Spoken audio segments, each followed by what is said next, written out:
लेकिन टीचर ने जो पढ़ाई उस पढ़ाई पढ़ने का प्रतिफल एक बच्चे ने 100% पाया और क्लास का एक स्टूडेंट फर्स्ट क्लास पास हुआ, बाकी सब फेल हो गए। तो टीचर ने पढ़ाया या नहीं पढ़ाया? कहेंगे टीचर ने पढ़ाया। क्या पार्शलिटी की है? नहीं। जो स्टूडेंट ने पढ़ाई पढ़ी वो अपनी बुद्धि रूपी पात्र के अनुसार पढ़ाई पढ़ी और उसको वो बुद्धि रूपी पात्र पूर्व जन्मों के कर्मों के आधार पर मिलता है या बिना कर्मों के मिल गया? पूर्व जन्मों के कर्मों के आधार पर मिलता है। तो ऐसे ही है कि मनुष्य सृष्टि का जो बाप है, जिसे 500-700 करोड़ मनुष्य सृष्टि का बाप प्रजापिता कहा जाता है, जिसे शास्त्रों में प्रजापति नाम दिया है,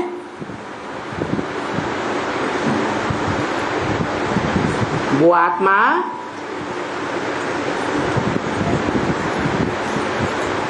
अपने 84 के चक्र में जो भी पार्ट बजाती है वो सच्चा पार्ट बजाती है।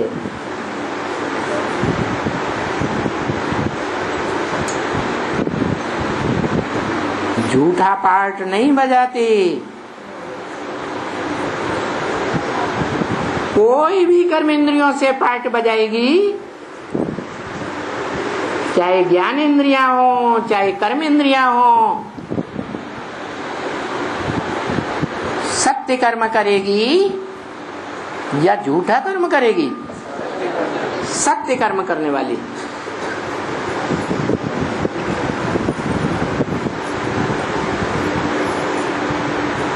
इसलिए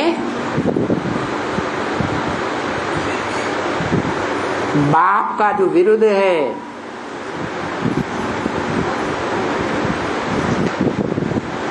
कि मैं तुम बच्चों को आप समान बनाता हूं, जो बच्चा नंबर 1 आप समान बनता है, अव्वल नंबर आत्मा अर्थात हीरो पार्टधारी के रूप में संसार के सामने प्रत्यक्ष होता है, जिसके लिए मुसलमानों ने भी बोला है अल्लाह अव्वल दीन। अल्लाह ने अव्वल नंबर दीन अर्थात धर्म की स्थापना की। उस अव्वल नंबर धर्म का नाम क्या है? सत्य सनातन देवी देवता धर्म। कौन से धर्म की स्थापना की? सनातन सत्य धर्म की स्थापना की।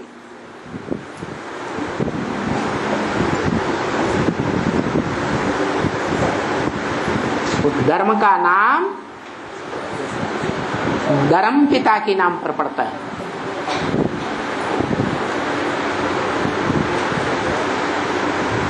जैसे बौद्ध धर्म बुद्ध के नाम पर, क्रिश्चियन धर्म क्राइस्ट के नाम पर, मुस्लिम धर्म मोहम्मद के नाम पर पड़ता है, ऐसे ही सत्य सनातन धर्म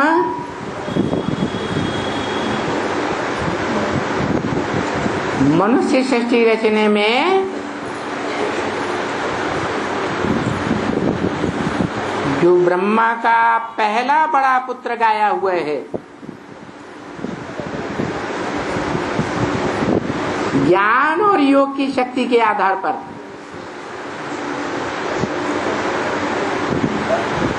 मानसी सृष्टि का पुत्र,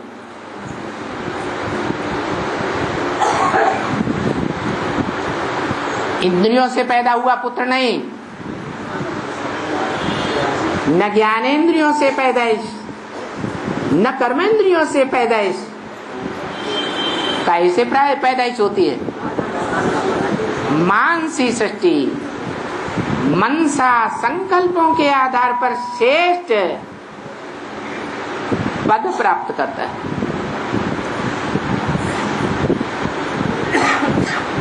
चार बड़े पुत्र ब्रह्मा के मानसी सृष्टि में गाये हुए हैं, जो चार मुख्य धर्मों के बीज बनते हैं। सत्य सनातन देवी देवता धर्म,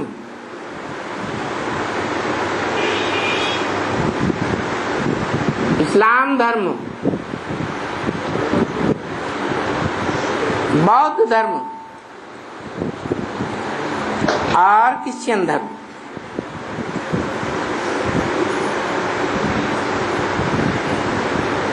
इनके धर्म पिताएं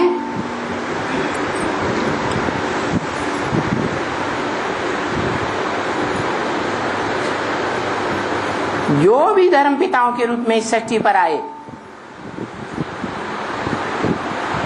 उन सबने धर्म के धक्के खाए हैं या नहीं खाए हैं?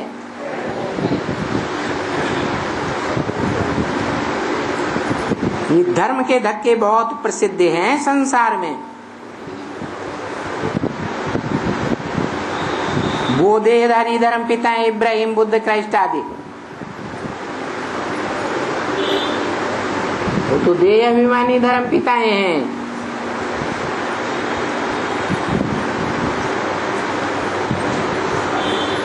देह के आधार पर सहन किया है।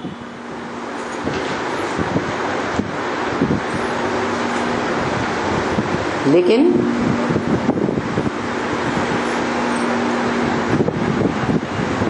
देह की शक्ति से भी बड़ी शक्ति अविनाशी शक्ति आत्मा की है। जो आत्मा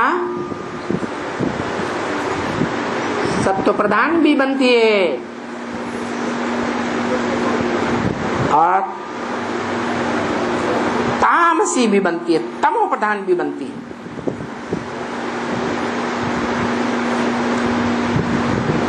संग के रंग में आकर के मनुष्य सृष्टि के बीज रूप बाप की आत्मा ऐसी तमो प्रधान बन जाती है जो पत्थर के लिंग के रूप में पूजी जाती है।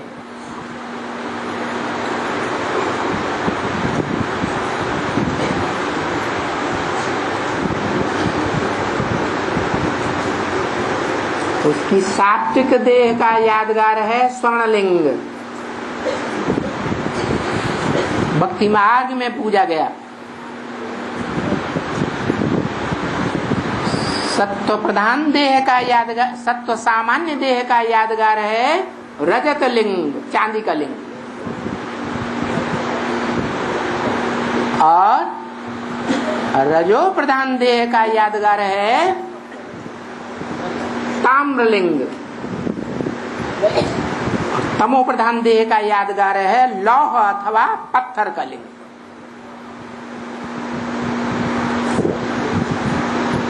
वो आत्मा पत्थर जैसी कठोर बन जाती है।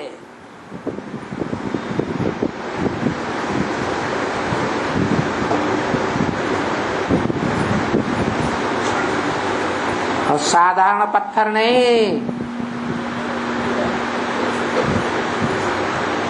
ऐसा असाधारण पत्थर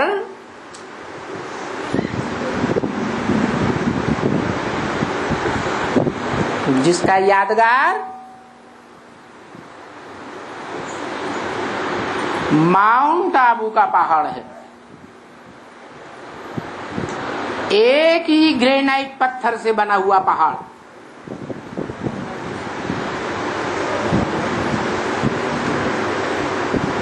दुनिया के खगोल शास्त्रियों ने माना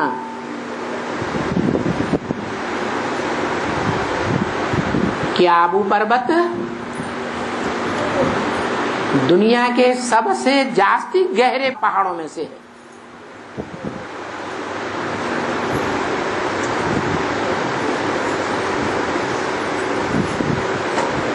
इतनी गहरी जड़ जमी हुई है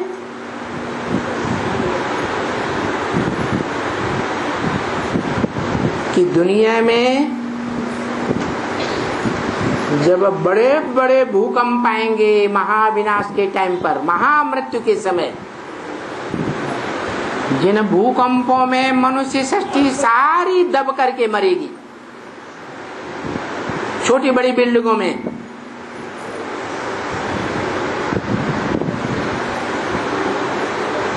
वो पहाड़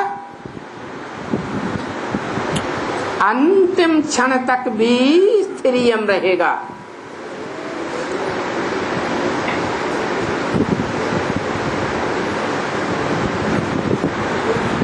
बाकी अंत में तो सारी दुनिया लीन हो जाती है।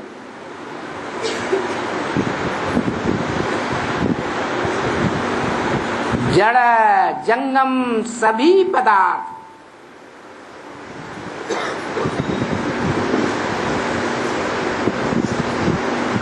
गीता में गाए हुए अव्यक्त मूर्तिना,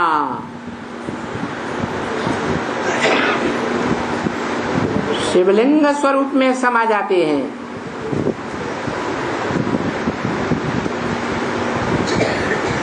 जो शिवलिंग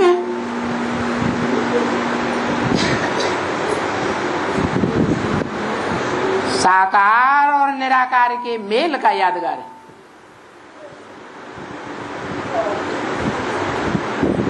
जिसका सात्विक रूप सोमनाथ मंदिर में पहले पहले बनाया गया था।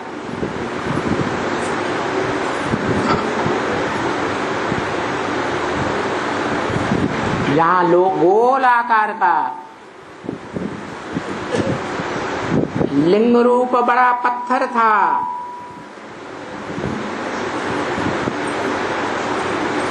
और निराकार आत्मा की यादगार हीरा जड़ा हुआ था।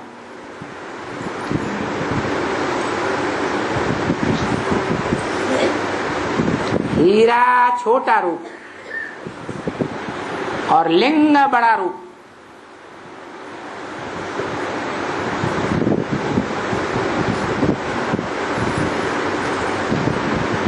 जो शिव बाप ने बोला,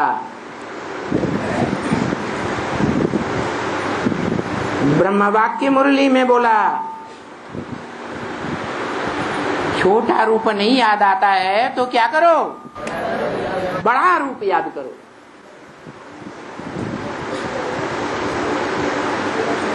समझदार को इशारा काफी है।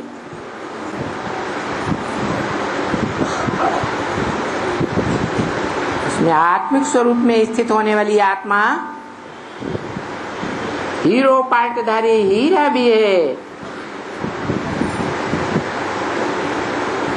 और देह के रूप में बड़ा पार्ट बजाने वाला शरीर भी है। परंतु वो बड़ा रूप भी जो लिंग रूप में दिखाया जाता है, वो अव्यक्त मूर्ति गीता में कही गई।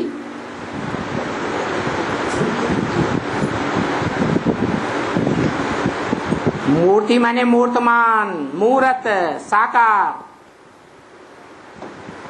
अमूर्त माने निराकार, जिसकी मूर्ति न हो।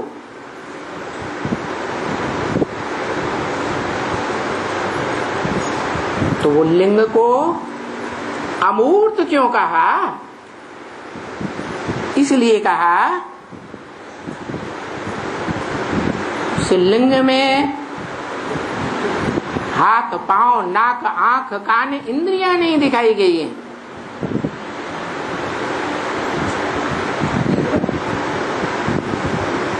न दिखाने का मतलब है कि पुरुषार्थी आत्मा को उन इंद्रियों की स्मृति पुरुषार्थ की ऊंची से ऊंची स्टेज में नहीं रहती।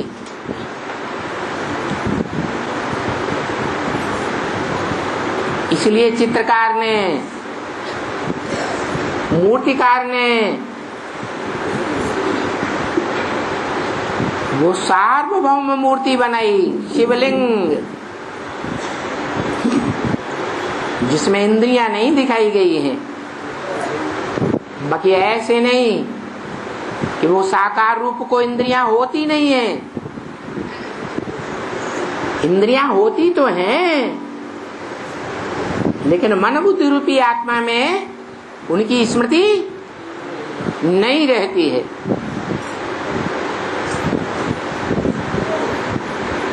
इसलिए वो स्टेज दिखाई गई है पुरुषार्थ की, कि संगम युग में जब आत्माओं का बाप शिव आते हैं तो कोई एक आत्मा ऐसी जरूर है जिसको आप समान शिव स्वरूप बना देते हैं।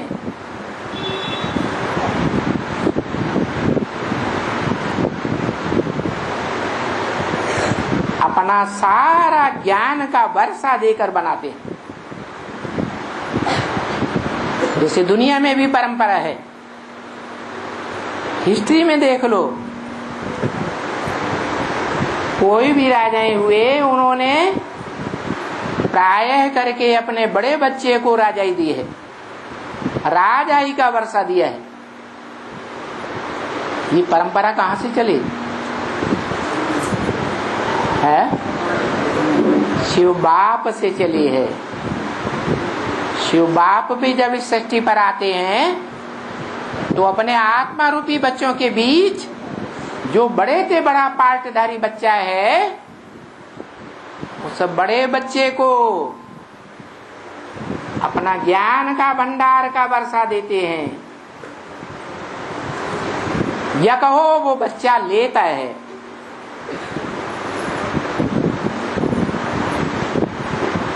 पुरुषार्थ के आधार पर।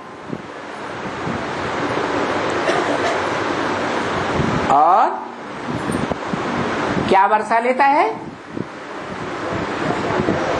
ज्ञान का, शौर्य का वर्षा लेता है, बाकी कुछ नहीं।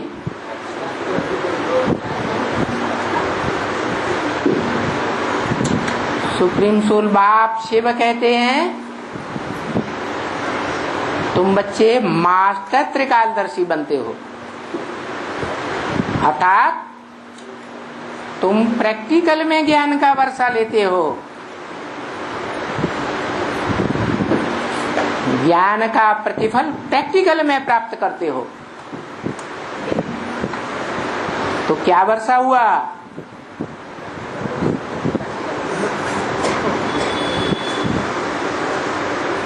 मन मना भव का है पुरुषार्थ।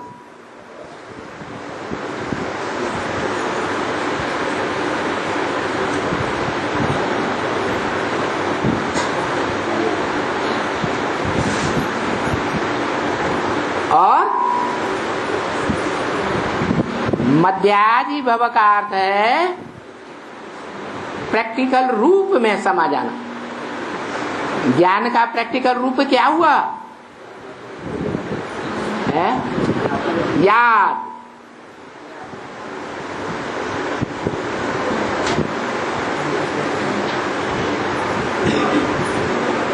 योग। योगी जिसे कहा जाता है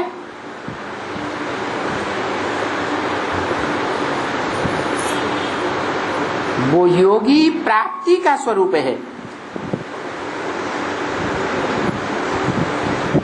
भोगी का बिल्कुल उल्टा। भोगी इंद्रियों से भोग भोगता है और योगी अतीन्द्रिय सुख भोगता है। स्वयं ही नहीं भोगता, अपने पूरे के पूरे राज परिवार को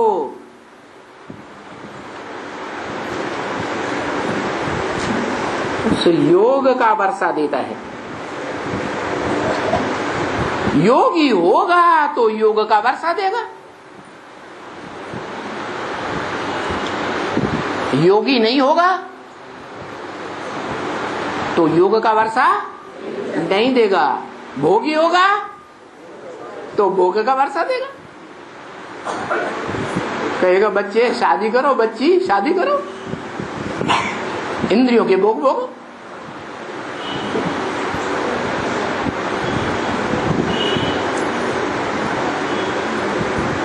तो योग है प्राप्ति, योगी को वो प्राप्ति होती है। नंबरवार योगी बनते हैं राजयोग सीख करके। कौन सिखाता है राजयोग?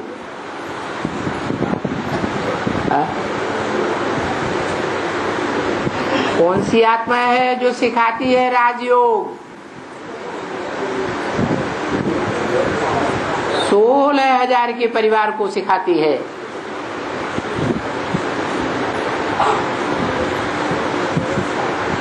जिन्हें गोप गोपी कहा जाता है। गोप गोपी का अर्थ है गुप्त पुरुषार्थी, जिन्होंने बाप से गुप्त संबंध जोड़ करके, संबंध माने योग, योग माने जुड़ना।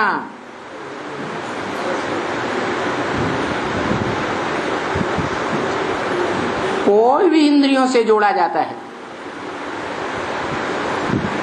देवताएं आपस में ज्ञान इंद्रियों से जुड़ते हैं।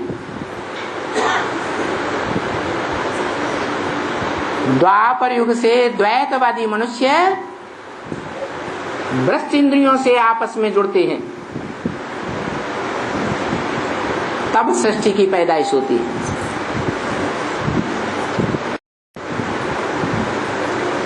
योग माने ही जोड़, लगाव, लगन, अटैचमेंट। गीता में भी लिखा है संगात संजायते कामा। बार बार संग करने से कामनाएं उत्पन्न होती हैं,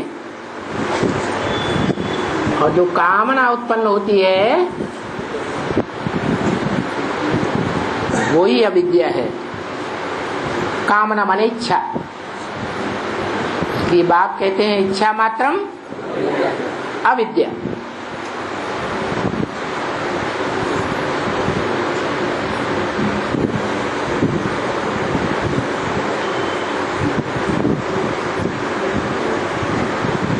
इंद्रियों से सुख लेने की कोई भी प्रकार की इच्छा, चाहे ज्ञान इंद्रियां हो चाहे कर्म इंद्रियां हो, इच्छा अच्छा नहीं बनने देगी, नीचे गिराएगी। जैसे लक्ष्मी नारायण के चित्र में जो चित्र स्वयं भगवान बाप ने साक्षात्कार से बनवाया है, उसमें दिखाया गया कि नर से नारायण, नारी से लक्ष्मी, उसी जन्म में पुरुषार्थ करके जो बनने वाली आत्माएं लक्ष्मी नारायण हैं, वो ज्ञान प्रकाश की दुनिया में खड़े हुए हैं।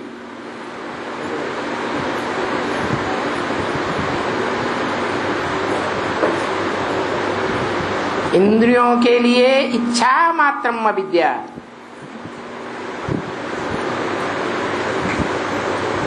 अतीन्द्रिय सुखी की प्राप्ति करने वाले हैं।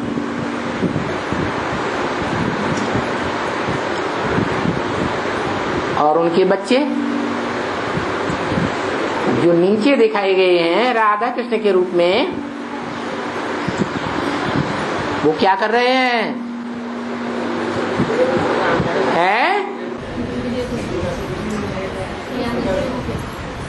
आंखें,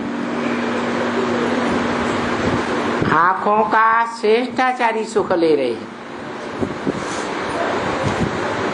श्रेष्ठ इंद्रियों से श्रेष्ठाचारी सुख ले रहे हैं, अनेकों के साथ नहीं, एक के साथ ले रहे हैं।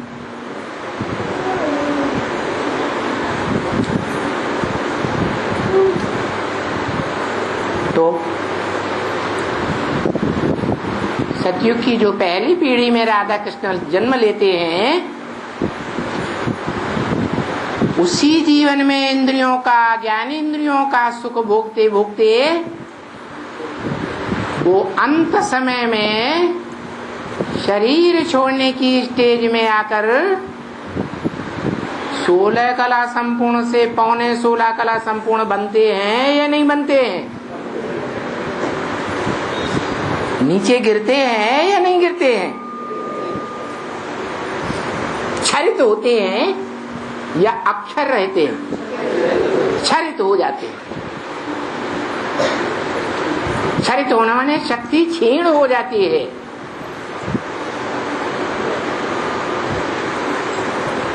तो उन्हें योगी कहें या भोगी कहें?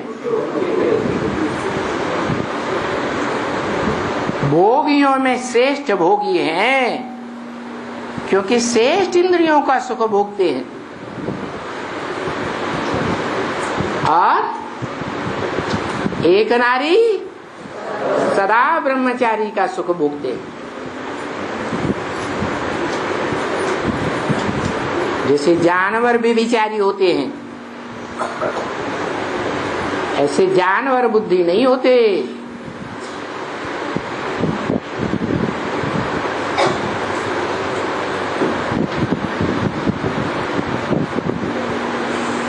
देवता कहे जाते हैं, दिव्य बुद्धि वाले कहे जाते हैं। फिर भी भोगियों की लिस्ट है या योगियों की लिस्ट है? राधा कृष्ण सतयुग की पहली पीढ़ी भोगियों की लिस्ट है या योगियों की लिस्ट है? भोगियों की लिस्ट है। और उनको जो जन्म देने वाले लक्ष्मी नारायण ऊपर खड़े हैं, वो आपस में लक्ष्मी नारायण को आंखों से भी नहीं देखती और नारायण लक्ष्मी को दृष्टि मात्र से भी नहीं देखता।